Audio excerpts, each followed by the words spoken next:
I've been training Muay Thai now for 7 years plus, and throughout that time, I've seen many people come and go, leave the gym, and quite frankly, most of them at the start of their journeys and the start of their careers, which is really sad to see, and I don't really want to see it happening again. I want more people to start this sport because, to be honest, I think it's better than any other. I think it's better than going to the gym. I think martial arts in general is the best thing that you can do, especially as a man and as a woman. But I see so many people give up early because they keep hitting the same pitfalls, and it's stuff that's easily avoidable as well. So here are the top 3 reasons why most people quit Muay Thai, so you can make sure you're the person who doesn't and it goes on to do this for years on end, because trust me, it pays off.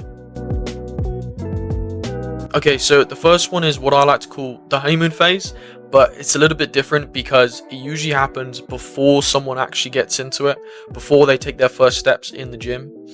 And what they end up doing is that person builds up a reality in their head of how it's going to be, and for some reason, probably because of ego, they think that they're going to be really good coming into it, which is fine. It's fine to have confidence, but it also creates a false reality that can't be matched, or is at least incredibly unlikely to be matched. There's not one person in the world who's going to go into the gym with no previous experience and just go in there and just murk everyone. It's never happened, and it's never going to happen, because people spend their whole lives building a set of skills. It's a really weird thing that people have. I mean, it's like if you had a professional tennis player, right?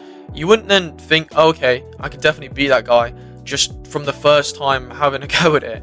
It's ridiculous, you know? And for some reason, because it's a physical sport, people think that their street fights is going to help them in this. It's different. It is a sport at the end of the day, and it requires skills and requires a lot of time to get good at it.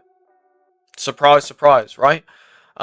So this is the issue, is that people come into the gym and maybe after the first session they have a really bad one. Maybe it doesn't break them straight away, but the second, the third, the fourth time they realized, fuck, I'm not getting better at the rate that I thought I was going to get better, and so, you know, screw this, or I must be bad at this, I'm not going to continue it any longer. But it's just not the case, and it's not the philosophy you should follow. You should come into the gym thinking, I am going to be bad, I'm not going to be good at this, and just be alright with that. You know, there's nothing wrong with being bad at this to begin with, because it's just expected, and no one's going to shame you, no one's going to take the piss, because I want sparring partners. Speaking from my personal experience, why would I shame someone for not being good if I want to get better myself? All I want is for that person to feel comfortable enough to continue going, build up their skills, so then they can be valuable to me and I can learn off them. So everyone in the gym is going to be nice. Of course you're going to get some dickheads who you know, just come in there for their own ego, just to make themselves feel better when they've had a bad day at work or something.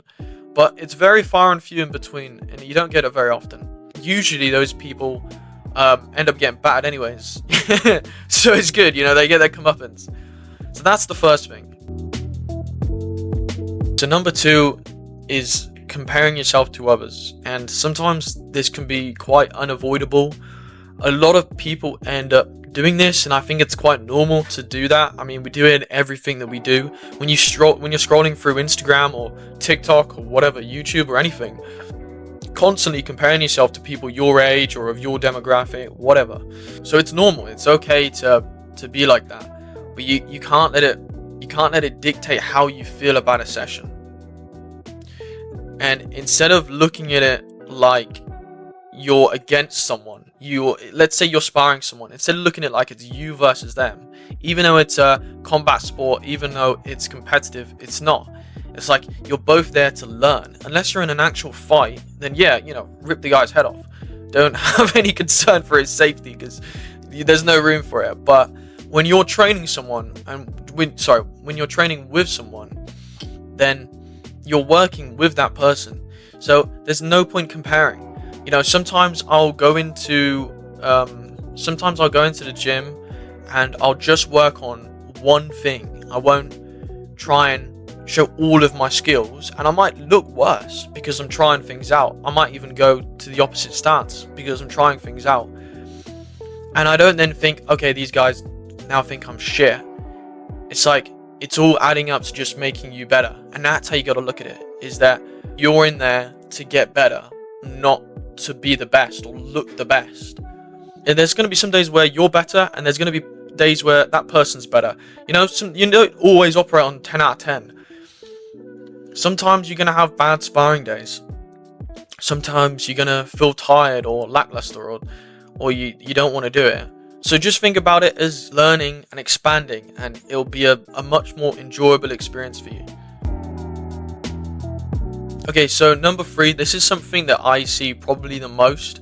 It's probably the biggest reason why people quit the gym early, quit going to Muay Thai or kickboxing or boxing, whatever. And it's going too often and too much to begin with, right? I mean, because look, if you think about it, let's say that you've only done an hour or 2 of exercise a week. Maybe you go to the gym every now and then. If you're starting combat sports, it's a completely different kettle of fish. You're using muscles that you didn't even know you had, or that you didn't even know that you were using. When you go to the gym, you train a specific thing.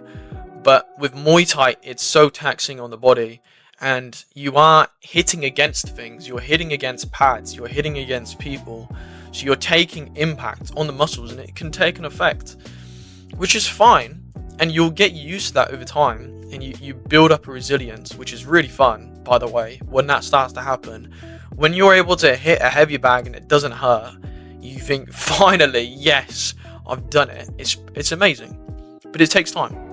And so if you go too often, and let's say you go 5 times a week, the first week, you're not coming back that next week. There's no chance. Or you might do 5 this week, 3 the next week, 1 the next week, and then you take a big old break. You might get back into it, you might not. And the reason for that is your body is just not used to that kind of workout. It's not used to that kind of strain. So you have to give it time to build up. And so my biggest advice for this entire video is to start really, really small. Start really slow. Even if you just go to 1 session, that's still going to give you a great workout. So just go to 1 session, or even 2 if you want. And build from that slowly. Maybe by 2 months you start going 3 times a week. Even if it takes you 5 months to get to 3 times a week, and then 4 and maybe 5, that's okay. It's like people spend years and their whole lifetimes training martial arts, so don't expect to just be at that caliber of fitness straight away, because you won't be, and you end up just losing motivation or just completely worn out physically and emotionally as well. So I think if you avoid these 3 things, come into it with the right mentality, then anybody can do Muay Thai, anybody can do kickboxing, and anybody can stick at it as well. And so they should. Everyone should know how to defend themselves, but above that, everyone should get to experience what it's like to actually get better and to improve, because it's one of the best feelings. When you're able to start smashing the pads, or you see a film of yourself and you think, okay, yeah, I look pretty good. It gives you a really nice feeling. And if you can get past that first initial phase, get rid of the ego, then it's just a home run from there on. Of course, if you found this interesting or helpful in any way, please subscribe to the channel. Obviously, it helps a lot. I'm only a small creator, but I've been doing this for a very long time. So I want to share my knowledge and help people out as much as I can. Alright, that's about it. See you later.